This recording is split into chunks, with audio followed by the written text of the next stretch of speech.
தனியார் பள்ளிகள் முன்னேற்ற சங்கத்தினுடைய சார்பில் நடைபெற்றுக் கொண்டிருக்கின்ற இந்த முப்பெரும் விழாவிற்கு வருகை தந்திருக்கக்கூடிய இந்த பல மாவட்டங்களிலிருந்து வருகை தந்திருக்கக்கூடிய மாநில மாவட்ட ஒன்றிய பொறுப்பாளர்களை, இந்த நிகழ்விற்கு தலைமையேற்று சிறப்பித்துக் கொண்டிருக்கின்ற இந்த இயக்கத்தினுடைய மாநில துணைத் தலைவர் மரியாதைக்குரிய தினகரன் சார் அவர்களை, இந்த இயக்கத்தினுடைய மாநில தலைவர் மரியாதைக்குரிய அனந்தகுமார் அவர்களை, இந்த இயக்கத்தினுடைய மாநில பொருளாளர் மரியாதைக்குரிய வெங்கடாச்சலபதி அவர்களை, இந்த நிகழ்விற்கு சிறப்பு விருந்தினராக வருகை தந்திருக்கக்கூடிய நமது மாவட்டத்தினுடைய அமைச்சர் மரியாதைக்குரிய அண்ணன் ராஜகண்ணப்பன் அவர்களே, இந்த மேடையிலே வீட்டிருக்கக்கூடிய ஆன்றோர்களே சான்றோர்களே, இந்த நிகழ்விற்கு வருகை தந்திருக்கக்கூடிய அனைத்து பள்ளியினுடைய தாளாளர்களே, முதல்வர்களே, ஆசிரியர் பெருமக்களே,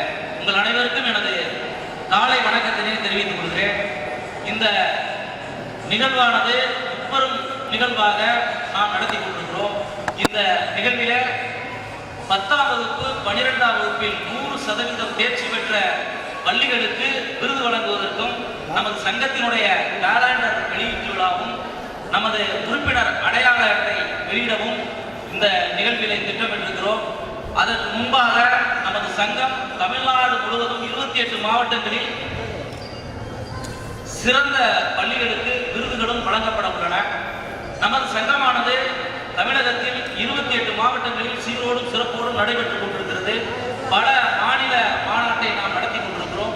அந்த வகையிலே ராமநாதபுரத்தில் இன்று முதல் நிகழ்ச்சியாக இதை நாம் கேலண்டர் வெளியீட்டு விழா நிகழ்ச்சியும் சமத்துவ பொங்கல் விழாவையும் நாம் நடத்தி கொண்டிருக்கிறோம். இந்த நிகழ்விலே நாம் சார்ந்திருக்கக்கூடிய தமிழ்நாடு தனியார் பள்ளிகள் முன்னேற்ற சங்கத்தினுடைய சார்பில் சில கோரிக்கைகளை நாம் முன்வைக்க இருக்கிறோம்.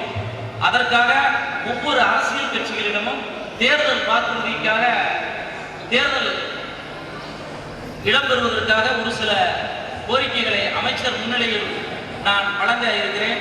அவர்கள் அதை கனிவுடன் பரிசீலித்து திமுகவினுடைய தேர்தல் அறிக்கையில் இடம்பெற செய்வார்கள் என நம்புகிறேன். அந்த வகையிலே தமிழ்நாட்டிலே 13,523 தனியார் பள்ளிகள் தமிழகத்தில் சீரோடும் சிறப்போடும் இயங்கிக் கொண்டிருக்கின்றன. இந்த பள்ளிகளில் தமிழகத்தில் 5 லட்சம் தனியார் பள்ளி ஆசிரியர்கள் இந்த தனியார் பள்ளிகளில் வேலை பார்க்கின்றனர். இவர்களது நீண்ட நாள் கோரிக்கையான ஆசிரியர்களுக்கு, தனியார் பள்ளியில் பணிபுரிகின்ற ஆசிரியர்களுக்கு நலவாரியம் ஒன்றை ஏற்படுத்த வேண்டும் என்பது எங்களது சங்கத்தினுடைய நீண்ட நாள் கோரிக்கை. அதை திமுகவினுடைய தேர்தல் அறிக்கையில் இடம்பெற செய்வீர்கள் என நம்புகிறேன். இரண்டாவதாக, தனியார் பள்ளிகள் பாதுகாப்பு மிக குறைவாக தான் இருக்கு. அதாவது பாதுகாப்புன்னு சொல்றது என்னன்னா, உங்களுக்கு தெரியும், சமீபத்தில் கள்ளக்குறிச்சியில சக்தி மெட்ரிக் மேல்நிலைப் பள்ளி தாக்கப்பட்டதை நீங்கள் அனைவரும் அறிவீர்கள். அதற்கு பின்பாக பல நிகழ்வுகள் நடைபெற்றுக் கொண்டிருக்கின்றன. இதனை பாதுகாப்பதற்காக தனியார் பள்ளிகள் பாதுகாப்பு சட்டத்தை இயற்ற வேண்டும் என்பது எங்களது நீண்ட நாள் கோரிக்கைகள்.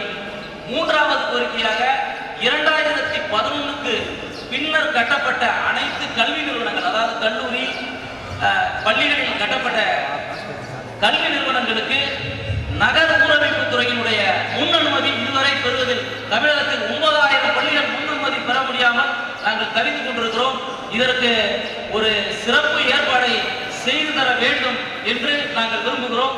இதற்காக அனைத்து கட்சிகளிடமும் நாம் இந்த கோரிக்கையை தமிழ்நாடு முழுக்க நாம் கொண்டு செல்ல இருக்கிறோம். அந்த வகையிலே நமது அமைச்சர் அவரிடம் இந்த கோரிக்கையை நான் பணிவுடன் சமர்ப்பிக்க இருக்கிறேன். உங்களுக்கு பலத்த நிரவசத்துடன் அதற்கு நீங்கள் ஆதரவு தர நீட்டீர்கள் என நம்புகிறேன். இந்த கோரிக்கையை நீங்கள் பெற்றுத் தருவீர்கள் என நாங்கள் நம்புகிறோம். பாரதி